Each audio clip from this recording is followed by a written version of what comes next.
मेरे लिए तो काम वो कोविड से बहुत पहले ही शुरू हो गया था। कोविड में तो प्रेप शुरू हुआ फिल्म का और एक्टर्स का और बाकी क्रू का काम शुरू हुआ।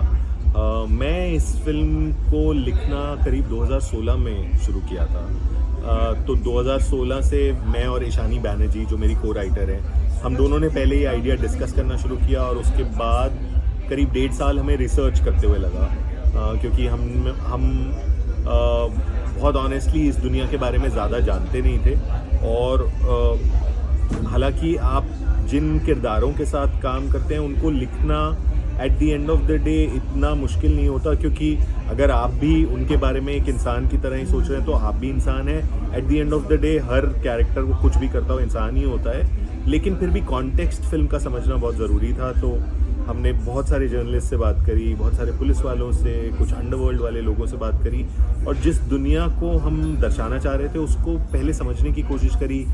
कुछ केसेस चल रहे थे उस समय जो हमें इंटरेस्टिंग लग रहे थे, तो हम काफ़ी महीने तो जाके बस अदालत में बैठे रहे और सुनते रहे केसेस, कैरेक्टर्स को थोड़ा रिकॉर्ड करते रहे, बिहेवियर को अंडरस्टैंड करते रहे। तो करीब 1.5 साल का तो रिसर्च प्लस लिखाई का शुरू का फेज़। एंड देन उसके बाद 1.5 साल और हमें फिल्म लिखने में लगा और फिर फिल्म की अपनी जर्नी रही till eventually Manoj read it and he liked it and he said ये फिल्म तो बहुत रेलेवेंट है और ये अभी की कहानी है और ये बोलना बहुत ज़रूरी है। And the moment you have someone like Manoj who is besides you standing, क्योंकि आपको मालूम है कि मनोज जैसे एक्टर के लिए उनकी मतलब मुझे ये बोलने की ज़रूरत नहीं है, बट उनकी फिल्मोग्राफी, उनका करियर देख के ये पता चलता है कि मनोज जो भी फिल्म करते हैं उनके लिए सबसे ज़्यादा ज़रूरी वो फिल्म होती है, उसमें वो क्या कर रहे हैं वो उतना ज़रूरी नहीं होता।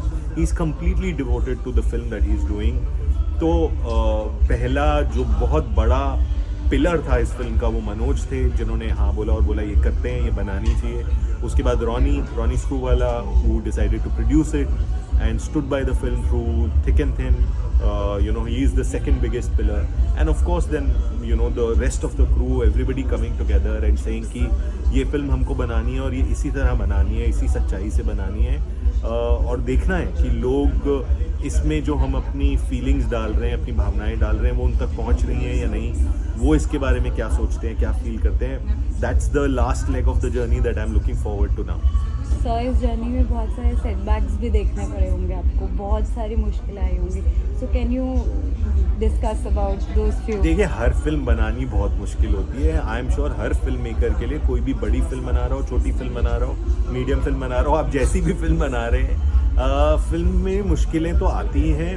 मैं उनके बारे में बात करना ज़्यादा पसंद नहीं करता, because I don't want to romanticise the film कि अरे हमें ये मुश्किल आई, वो आई।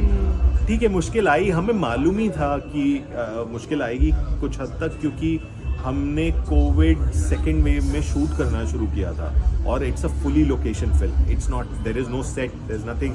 तो हम प्रैक्टिकली हर दिन, जैसा मनोज ने बोला, नई लोकेशन पे जा रहे थे और एक पॉइंट के बाद कोविड जैसे एटमॉस्फेयर में लोकेशन को कंट्रोल करना बहुत मुश्किल हो जाता है। तो अगर आप मुझसे ऑनेस्टली पूछे तो मुझे पहले दिन शूट पे पता था कि अच्छा अब हम इन्फेक्ट होने वाले हैं, अब किस दिन होंगे, कितने दिन होंगे, वो देखते हैं। सर ने ही सर अभी बोला कि आपने भी बोला कि मैं तो बदनाम हो रहा हूँ कि इतने सारे टेक्स के लिए बोला गया। सर मनोज सर आपके साथ में काम कर रहे हैं, तब भी मतलब मैम ने भी बोला कि आपने हर एक शॉट पर इतनी डिटेल के साथ उसे शूट किया कि आपको बहुत सारे टेक्स लेने पड़े। तो सर कैमरा के पीछे आप खड़े हैं, आप देख रहे हैं, तो with what emotion were you making the movie?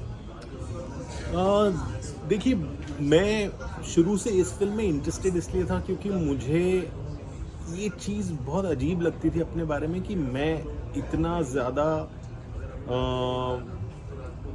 कैसे बोलूँ, मैं क्या शब्द उसके लिए इस्तेमाल करूँ, इतना ज़्यादा फोकस्ड क्यों हूँ इतनी यंग उम्र से, और मुझे क्या चाहिए और मैं किस चीज़ के पीछे भाग रहा हूँ। और मुझे कई हद तक ये जो हमने स्ट्रगल की बात करी, प्रॉब्लम्स की बात करी, वो आपके करियर में चलते चलते आती ही हैं। तो जब आप किसी चीज़ से जूझ रहे होते हो, आप फाइट बैक तो करते हो, लेकिन फाइट बैक करते करते मैंने अपने अंदर एक टेंडेंसी देखी कि मैं शायद थोड़ा हीरो बनता हूँ, हीरो बनने की कोशिश करता हूँ। और मैं अपने आप से बैठ के एक दिन पूछने लगा कि मैं हीरो बनने की कोशिश क्यों करता हूँ।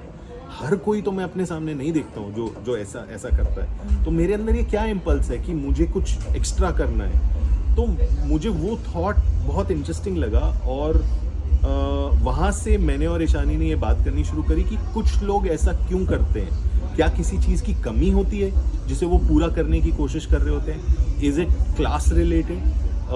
what are we trying to achieve when we are constantly trying to climb the ladders of success? So this idea of the fact that heroes are born out of some sort of lack, कुछ कमी है जिसकी वजह से जिसको पूरा करने के लिए हम कुछ करते हैं, ये आइडिया जब रूट हो गया ना अंदर, तो उसी आइडिया से पूरी फिल्म देखी गई है। तो जॉय का जो कैरेक्टर है वो इसी मेटा के पीछे है कि आप देख तो रहे हैं ये आदमी जो ये सब कर रहा है, पर ये एक्चुअली क्यों कर रहा है, इसकी मनस्थिति क्या है। तो आप हर शॉट को उसी मनस्थिति से देखने की कोशिश करते हैं और उसी इमोशनल जर्नी को रिक्रिएट करने की कोशिश करते हैं।